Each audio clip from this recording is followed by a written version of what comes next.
जगत को ऐसे देखो जैसे छोटा बच्चा देखता है, बिना जानकारी के। गुलाब के फूल को छोटा बच्चा भी देखता है, तुम भी देखते हो। तुम जब देखते हो तब तुम्हारे भीतर एक शब्द बनता है, गुलमोहर का फूल। या एक शब्द बनता है कि हाँ सुंदर है, हाँ पहाड़ है, बर्फ है। या तुलना उठती है कि पहले देखे थे फूल उतना ही सुंदर है, ज़्यादा है या कम है। बात खत्म हो जाती है। थोड़े से शब्दों का भीतर शोरगुल होता है और उन शब्दों के शोरगुल में जीवित फूल खो जाता है, जीवित पर्वतों का सौंदर्य खो जाता है। एक छोटा बच्चा भी फूल को देखता है, पर्वतों को देखता है। अभी उसे पता ही नहीं कि यह गुलाब है, कि यह बर्फ है, कि कमल है, कि चमेली है, कि जूही है। अभी नाम उसे याद नहीं। अभी तुलना भी नहीं उठती, क्योंकि तुलना के लिए भी नाम लेना सीख लेना जरूरी है। अतीत में भी उसने फूल देखे होंगे, उनको फूल भी नहीं कह सकता। रंगों का एक जागता हुआ अनुभव था, रंग भी नहीं कह सकता। शब्द तो उसके पास नहीं थे, सीधा फूल को देखता है। बीच में कोई दीवार खड़ी नहीं होती, कोई शब्द जाल नहीं बनता, कोई तुलना नहीं होती। सीधे फूल से हृदय, हृदय से हृदय का मिलन होता है। फूल के साथ एक तादाद में बनता है, फूल में डूबता है, फूल उसमें डूबता है। छोटा बच्चा एक डुबकी लगा लेता है फूल के अस्तित्व में। फूल अपने सारे सौंदर्य को उसके चारों तरफ बिखरा देता है, अपनी सारी सुगंध लुटा देता है।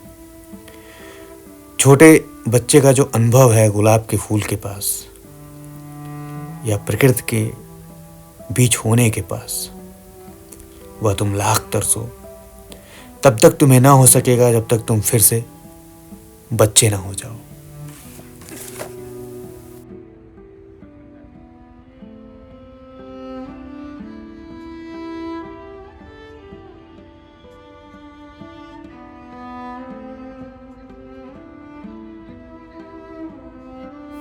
बड़े खुशनसीब होते हैं वो लोग जिनके अंदर का बच्चा कभी मरता नहीं।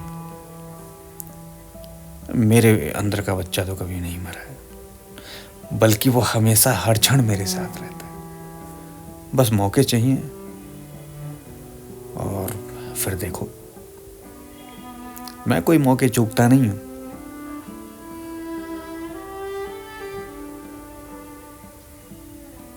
प्लेफुल होना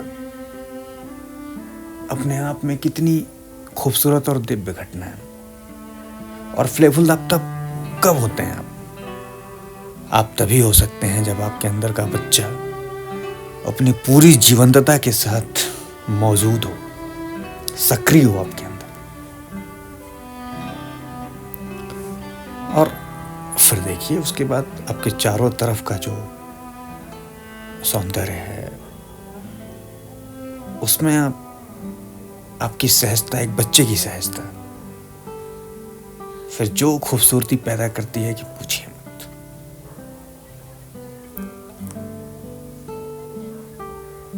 बच्चों को सपनों में जीना अच्छा लगता है, क्योंकि उनके लिए सपने सपने नहीं हैं, बस दुनिया से जुड़ने का उनका अपना ढंग है, और जिसे मैं सही मानता हूँ, जिसे मैं मानता हूँ कि प्रकृति ने इस तरह की प्रवृत्ति उनको कहीं न कहीं दी है बचपन से। और ठीक है, हमारे ऊपर वो जो दुनियावी ख्याल और ये तमाम जो गुड़ागड़ित हम पर हावी हो जाता है, वो हमें कलुषित बना देता है, हमारे भीतर के बच्चे का गला घोट देता है।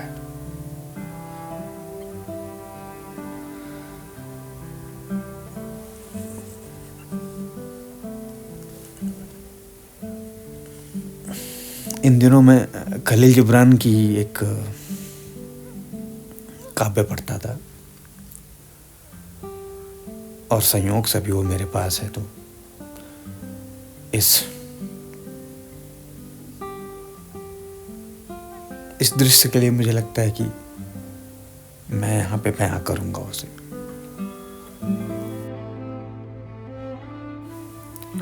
मेरी आत्मा ने मुझसे कहा,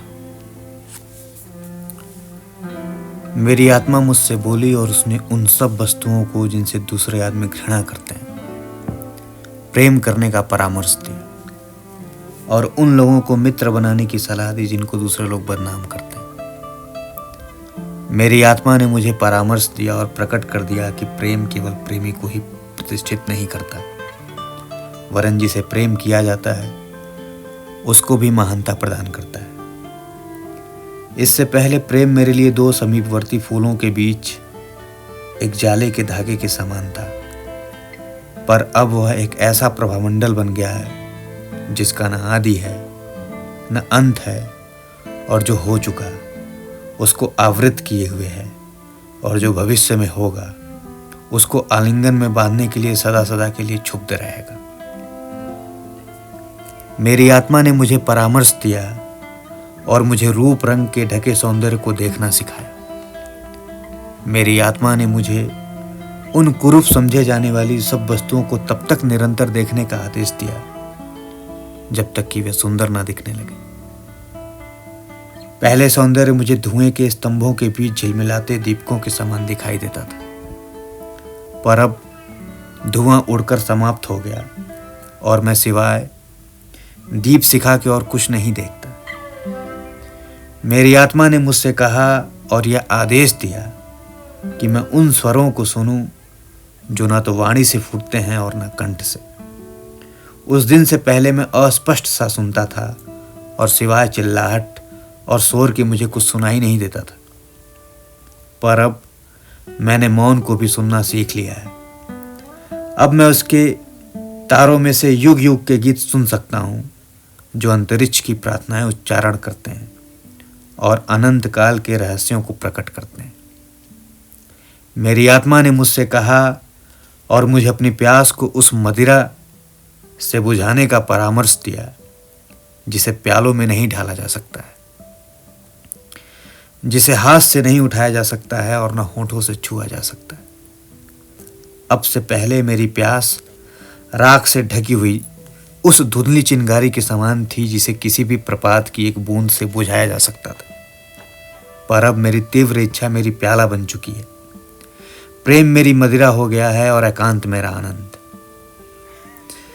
मेरी आत्मा ने मुझसे कहा और मुझे अदृश्य को ढूंढने का आदेश दिया। मेरी आत्मा ने मुझे बताया कि जिस चीज को हम प्राप्त कर सकते हैं वही तो वह वस्तु है जिसे हम चाहते हैं। इससे पहले मैं शीतकाल में गर्मी और गर्मी के दिनों में ठंडक देने वाली मंद पवन से संतुष्ट हो जाता था। अब मेरी उंगलियां कुहर के समान बन गई हैं और वो सबको गिरा रही हैं जिसे वे अब तक थामे हुए थी, जिससे वे उस अदृश्य में मिल जाएं जिसकी मैं अब इच्छा करता हूं।